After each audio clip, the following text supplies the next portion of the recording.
I could not pass up this opportunity to do this bonus show today on Reebok's Vice President Allen Iverson, who last night was in the State Farm Arena here in Atlanta, in which he had the opportunity to also catch the Fever, Caitlin Clark, take on the Atlanta Dream, along with her dream team.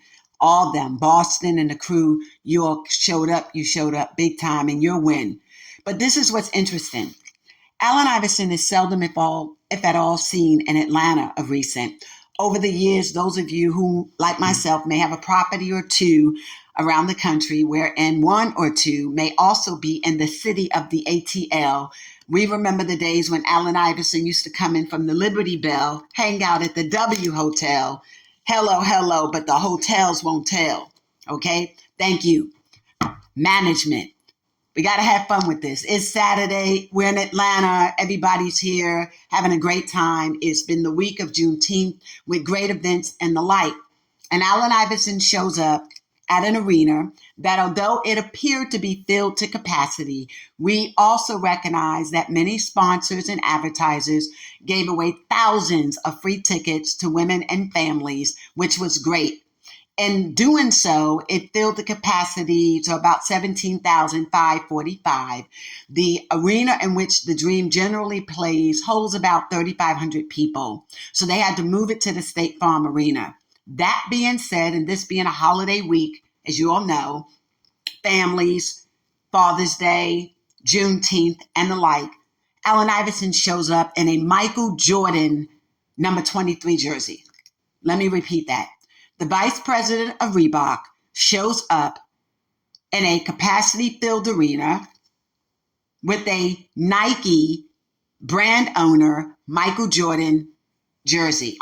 Although wearing Reebok sneakers, you could not see them because all you saw was Jordan, number 23. Well, what does that do for Reebok attempting to rebrand, reimagine, and rebirth itself in the marketplace? In which, let me remind you, during the NBA All-Star Week 2024, 14 feet are on the ground. And of the 14 feet that hit the ground, 10 of them were Nike. 0 Reebok. Steph Curry had his brand, if you will, and then there was New Balance. Okay? And I believe 1 pair of Adidas. Now, that's a problem. And Allen Iverson did not bring the answer. Atlanta is a hub of Black consumerism. For some, they deem it a Mecca. It is not a Mecca at all. But Allen Iverson is a resident of Charlotte, North Carolina, for which he has resided there for many years since he left his Alpharetta home here in Atlanta. Yeah, I know I rep New York, but we also have that place in the ATL. Hello. Management, thank you very much. I could not pass up this opportunity to call out Shaquille O'Neal, Jamie Salter, Todd Kay, and Allen Iverson on a missed opportunity that would have given them the eyes of millions of viewers who watched on television and the 17,000 women and children who were in the arena. I mean, it works for Renee, right? Renee Montgomery is a shareholder, investor with the Atlanta Dream, a former WNBA champion, UConn graduate as well. But I took pictures with AI, brought a lot of attention to them for those of us who have access, right? So you're watching this. And then I go online. I said, well, where's the picture that I saw them take? Because we have different photos. And I see the one that she posted. Okay, let me get that one. I do an article on it. But one of the things I couldn't pass up was the opportunity, again, to call out Shaquille O'Neal, president, Allen Iverson, vice president, Jamie Salter, CEO of Authentic Brand, and Todd Kay. What the heck were y'all thinking about? Allen Iverson seldom comes to Atlanta, but when he's here, like I said, he's at the strip clubs and at hotels. He has not branded or rebranded himself, respectfully, in Atlanta since about 2018, give or take. Ideally, we would generally say about 2014, after that messy public divorce. He kind of went to Charlotte, okay? But he kept a property in Atlanta through about 2018, give or take, in Alpharetta. And that date may not be written in stone. I just know when that property went up for sale.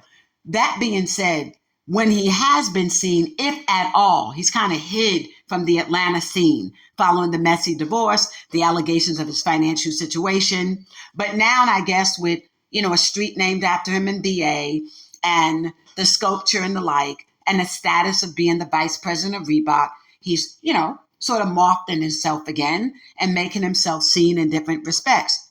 We know that Renee is from West Virginia. Allen Iverson is from the Newport News.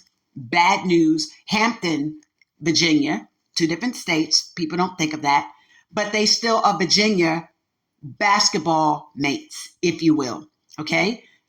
Why would you, Allen Iverson, step foot on the dance floor in Atlanta and at the State Farm Arena wearing anything other than representing your company and your brand? I mean, I think that is unconscionable. Your role there at Reebok is community outreach, branding, marketing, etc. Now, let me pause. Let me digress for a moment. I don't appreciate how Reebok and Authentic Brand dealt with you with regard to the deal. I think what they should have done, Jamie Salter, that is allow for you to have invested your name, image, and likeness, purchase that Authentic Brand, then to let him flip it back the same way Shaquille O'Neal did. I don't know if they're thinking that they could do that with you with your life rights for the documentary. Be careful. Don't let them pull you into that. Nevertheless, the monies that you could have made outnumbers Shaquille O'Neal's Neal on any day. I mean, that's just that. You could have been able to be in the same seat, if you will, as Shaquille O'Neal by reinvesting your name, image, and likeness proceeds so that you could become one of the larger individual shareholders for Reebok. You did not do that because I don't think the offer was ever presented to you. But in the capacity in which you stand now as a vice president, I mean, the vice president of a company that you built, okay, let's just pause on that. Okay, enough time. Why would you come into Atlanta with anything other than Reebok? Why didn't you wear a Sixers jersey? If it was about trying to match the colors of the dream, if it were about representing the red, white, and the black, if that were what you were trying to do, you could have wore the black Sixers jersey. That would have represented you. That would have represented Reebok. That would have helped you rebrand, reimagine, and rebirth. But no, not you. Allen Iverson's going to come representing Michael Jordan. So let me ask the question that a lot of us was asking last night. Were you, in fact, paid? Were you being paid by Nike and or Michael Jordan and or Renee Montgomery on behalf of the Dream to make a guest appearance? I mean, you do have your own company. I call it a company. I'm being nice. The AI3 Management. You guys are not doing very well managing that, by the way. You don't respond to phone calls. I don't respond to emails. But it is what it is. It's Allen Iverson. That's the only answer that we can get to that. Nevertheless, I'm going to have fun with this. We laughed the entire night until like the early hours. Like, did y'all see AI? AI showed up in Atlanta. Atlanta. You had Magic City even laughing. You had, your king and queens of Diamonds laughing. I mean, I'm going to stop like that in my Atlanta voice. AI came through Atlanta with a Michael Jordan jersey. But AI prides himself for being the vice president of Reebok. I'm going to pause on that again. Let me give you some numbers. Nike valuation, not even, was at 51.22 billion. Like be like in basketball, be like in black. Like, yeah, they really in the black and the black. Not like they're Democrats, but they in the black and the black. Okay? Like those, that kind of black. And Adidas is sitting somewhere at 23 to 28 billion. Okay? And Reebok is somewhere at maybe 2.86. And in 2005, you guys were sold for acquired at 2.4. by Adidas. By the time Adidas flipped it, it was at 3.8. And now you're back at a loss of $1 billion. And you're wearing Nike attire. Now, in your mind, you might think, no, I came in representing the GOAT. So that's the other problem, see? Because you are supposed to be supporting your brand mate. Been to 2 Chicago games. I don't think anybody saw you or Shaquille courtside at any Sky games. Let's pause there again. AngelReese. AngelReese. You guys know who she is, right? The NC2A champion. You know, the Barbie doll. Yeah, her. That's now leading the WNBA rookie, quote unquote, double doubles. And you guys haven't supported her at all. Not at all. Not on your media pages. Not in your pressers. You did a presser or an interview, if you will, that'd be more the appropriate. You did an interview with Sports Illustrated about 2 months ago. And yeah, I heard the sliss and the slur. So I knew you had one praying for you. But nevertheless, even in that interview, it was all about Caitlin Clark, right? So at what point in time do you, in your capacity as a vice president, speak to support Angel? I mean, like, when does that happen? I mean, I'm just asking, when will and when does that happen that you publicly begin to speak out on her, that you congratulate her? You didn't even congratulate her coming into the WNBA. She is your brand mate.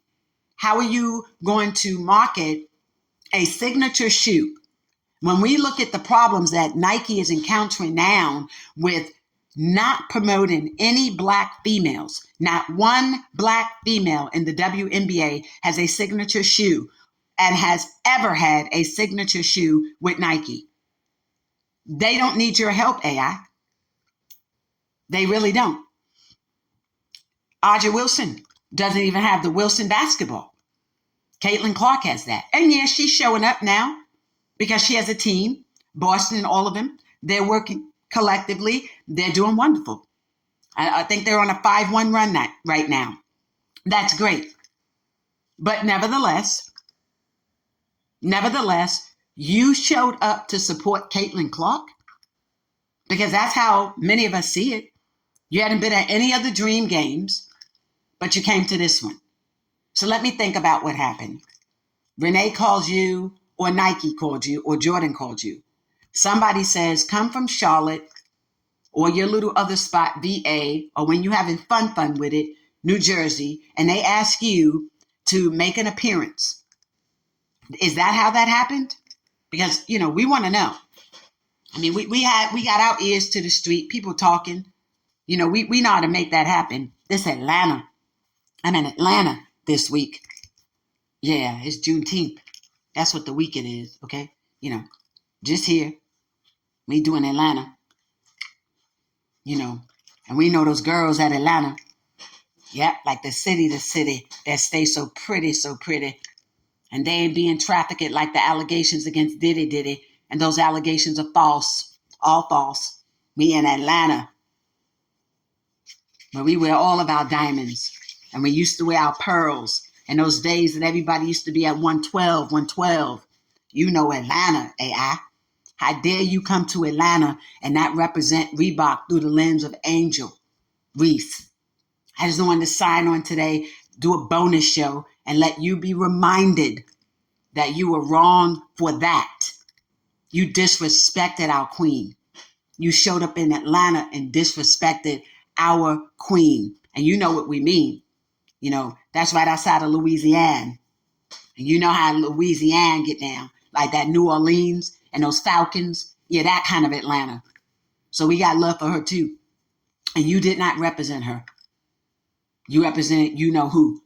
You could play this little thing all you want, that you're vice president, but you didn't show up as one. It was disrespectful for you to be courtside and anything other than either a Sixers jersey or no jersey at all.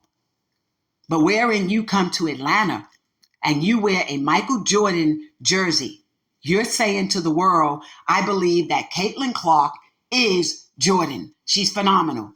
That might be your view. But through the lens of being the vice president of Reebok, you don't have a view like that. Your only vision is the rebirth, rebrand, and reimagine Reebok back in the top. How you doing that? When everybody's like, well, he supports Caitlyn, he supports Nike. So, okay, watch their stock, if you will, continue to rise, to rise, to rise. I mean, think about it. Yeah, just keep thinking while I think of something nice to say. Disrespect, disdain, disregard, reckless, reckless, reckless. That should not have been your coming back party to Atlanta. Trust the process. It should not have been. It didn't go well for you. You know, trick or treat. Thank you for joining me today on Field to Rim. This was a bonus show brought to you by Seltzer and Rim. Yep. Seltzer and Rim. Think about that. Not Seltzer Sports. Seltzer and Rim. Till we see you again. Hope you get it right next time. This is Lisa Hampton. Love is selflessly authentic. Having all money, power, talent, opportunities now. Underscore on Twitter. Now on XX. We about to X Allen Iverson out. I can't believe he disrespected our queen in Atlanta. The Black Mecca. Okay, ladies. Y'all ready? We out.